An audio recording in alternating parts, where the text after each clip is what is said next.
here in Africa 2 years after suspending its membership of IGAD. Sudan's foreign ministry says the country will resume its full activity as a member of the Djibouti-based Intergovernmental Authority on Development. Sudan suspended its membership of the bloc in 2024 after IGAD invited the head of the Rapid Support Forces, Mohamed Hamda Dagalo, to a summit in Uganda, which focused on the country's ongoing conflict. Sudan's decision to return to the bloc follows a meeting in January between IGAD's executive secretary and Sudan's Prime Minister, Camille Idris. After the meeting, IGAD issued a statement condemning all forms of violations committed by the Rapid Support Forces and reaffirmed support for Sudan's unity, sovereignty, and national institutions. Well, let's expand this further as we bring in Executive Director, Suvira Africa, Charles Yokombo. He joins me from the Kenya capital, Nairobi. Good to have you join us, Charles. Thank you for having me. I mean, it's been an off and on relations between IGAD and some of its members, but are we now seeing, or how significant is this diplomatic shift? Thank you very much. Diplomacy is always cheaper than war, although it requires a lot of patience and courage. So Sudan rejoining IGAD is very significant, and it's very important. That was the right move to make, because three things are at stake. Number one, we have the humanitarian reality. Over 11 million people are being displaced, and the access has been one of our big challenges. So as we have the politics and the war, we are losing lives, and we are also really stepping on each and every basic human right of the Sudanese people. Then, of course, the issue of diplomacy, is very important, because diplomacy is always equivalent to access to the aid. Then also look at Sudan. I usually say that the issue, Sudan's war, is not just a Sudan problem. It is an African problem, because look at the number of refugees that are being, recorded. Whether look at Chad, Ethiopia, the South Sudan part of it.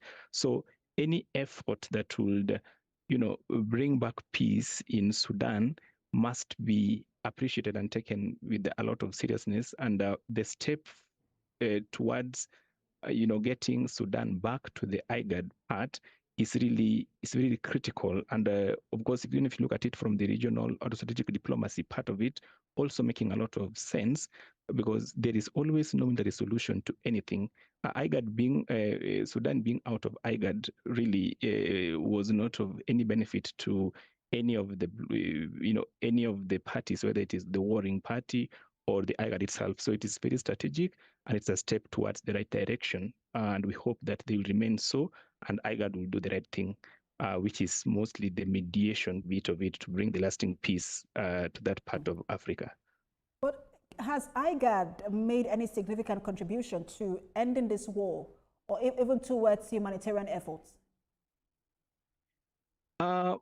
Just as it said, the effort it has, but of course it has been very insignificant or very negligible.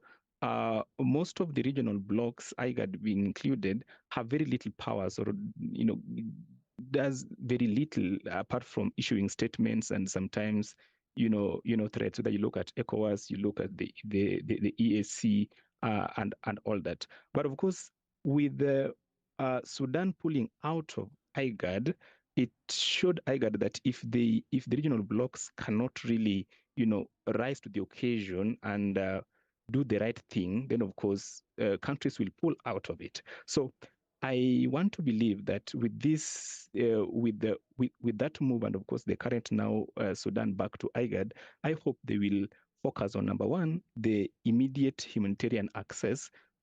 Sitting down with all these two parties, and of course ensuring that there is a way through, so that we have the crisis, the humanitarian crisis, really sorted. Because currently Sudan, it has been said that it's the humanitarian crisis in Sudan, I think, is the worst has ever been, witnessed in the history of the entire world. So if IGAD can now step up, beyond just issuing statements and threats, to now focus on mediation, unified mediation, then of course that will be a plus. Then of course the regional security with now IGAD, Sudan now being part of IGAD. I hope that other regional bodies, will really join back, whether it is the EAC, whether it is the, the ECOWAS, just a concerted effort to ensure that the issue of Sudan is sorted, and of course we get African solutions to African problems through this regional bloc. So I guess as much as there have been very little before Sudan pulled out of IGAD, but I hope now with Sudan rejoining, it should at least count for something. So we expect more activities or more actions from the IGAD end. And interesting, you mentioned regional blocs, because I don't know how effective they have been in the last 5 to 10 years or so. But let's talk about, I know the last African Union's summits of head of states and government held in Ethiopia, there was a huge conversation around Sudan. I'm wondering what it would take for the African Union to move in terms of helping out with humanitarian efforts. African Union needs more authority. It has been said that it has been described as a toothless bulldog that issues threats, that barks, but of course there's very little action on the ground, and that has been the legacy of African Union since its inception. But now with the current realities and also countries threatening to pull out of this regional bloc, when you look at the Sahel region, when you look at now the Sudan actions, and I'm sure other African countries will be willing to pull out, I believe they will move beyond the conversations now to actions. And actions, there are so many ways in which they can step up, or to support. When I look at the issue of the Rwanda, the DRC Congo and all that, regional bodies really did their best to ensure that at least there is some effort to a lasting peace. I believe that there is need for more support, whether it is through funding, whether it is through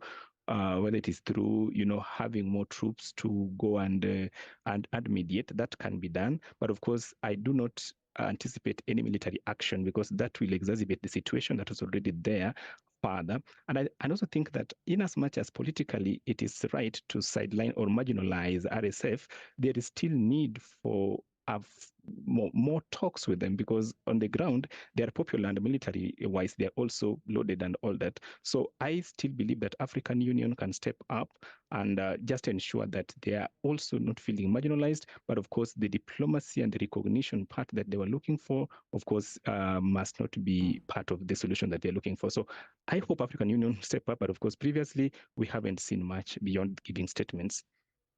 Thank you so much for your time as always. Hopefully we'll see beyond statements this time. Executive Director of Severe Africa, Charles Iyokombo, pleasure to have you. It's a pleasure of mine. Thank you.